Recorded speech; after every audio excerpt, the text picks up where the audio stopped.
और भी बहुत सारे लोग खड़े हुए थे। उसने दुकानदार को कई बार बुलाया, लेकिन वहां पर भीड़ इतनी थी कि दुकानदार का ध्यान उसकी तरफ गया ही नहीं। और फिर उस बच्ची को थोड़ा सा गुस्सा आया तो उसने अपनी मिट्टी की गुल्लक ले करके वहीं काउंटर पर जोर से रख दी, जिसके बाद में जो दुकानदार था और जितने भी लोग खड़े थे वो सब उस बच्ची की तरफ देखने लग गए। और फिर उस दुकानदार ने उस बच्ची से पूछा, बेटे आपको क्या चाहिए? तो वो बड़े ही भोलेपन से बोली कि मुझे एक चमत्कार चाहिए। ये सुनकर के दुकानदार को कुछ समझ नहीं आया, ना ही वहां पर जो लोग थे उनको कुछ समझ में आया, और सब उसकी तरफ देखने लग गए। फिर दुकानदार ने बोला, बेटे चमत्कार तो यहां पर नहीं मिलता है। तो बच्ची को लगा कि वो उससे झूठ बोल रहा है, तो बच्ची ने कहा कि मेरी गुल्लक में बहुत पैसे हैं, आप बताओ आपको कितने पैसे चाहिए, लेकिन मैं आज यहां से चमत्कार लेकर के ही जाऊंगी। तो वहीं काउंटर पे एक और आदमी खड़ा था, उसने उस बच्ची से पूछा कि बेटे क्यों चाहिए तुमको चमत्कार?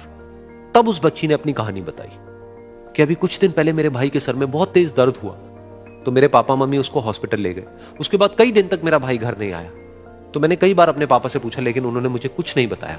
उन्होंने बार बार यही कहा कि वो आ जाएगा, वो कल आ जाएगा, वो कल आ जाएगा, लेकिन वो आ ही नहीं रहा था। तो मैंने देखा कि मम्मी रो रही है। अब पापा मम्मी को कह रहे थे कि उसकी दवाइयों के लिए और उसके इलाज के लिए जितने पैसे चाहिए उतने मेरे पास में नहीं है, अब उसको कोई चमत्कार ही बचा सकता है। तब मुझे लगा कि अगर मेरे पापा के पास में इतने पैसे नहीं भी हैं तो क्या हुआ, मेरे पास में तो है। तो मैंने जितने भी पैसे जोड़ रखे हैं वो सारे लेकर के मैं इस दवाई की दुकान पर आई। फिर उस आदमी ने उस बच्ची से पूछा, कितने पैसे हैं तुम्हारे पास में? ये सुनते ही उस बच्ची ने अपनी गुल्लक उठाई, जमीन पर फेंकी और तोड़ दी, और पैसे गिनने लग गई। बाकी सब लोग खड़े होकर के उसको देख रहे थे। थोड़ी देर बाद उसने सारे पैसे अपने हाथ में इकट्ठे किए और बोली, मेरे पास में पूरे 19 रुपए हैं।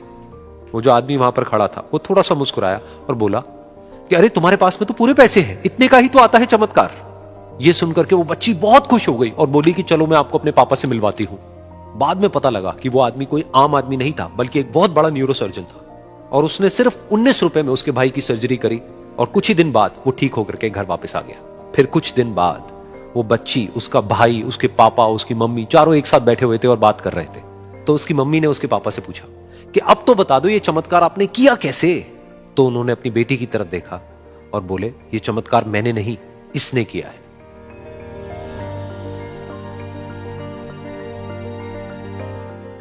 तो यहां पर एक बहुत बड़ी बात है जो हम उस छोटी सी बच्ची से सीख सकते हैं कि जिंदगी में कभी कभी ऐसा होता है कि हमको कोई रास्ता नजर नहीं आ रहा होता है और हम लोग हिम्मत हार जाते हैं। तब हमारे अंदर एक बच्चा होता है जो कोशिश करने से कभी भी पीछे नहीं हटता है। वो हार मानने को तैयार नहीं होता है क्योंकि उसको ना शब्द समझ नहीं आता है।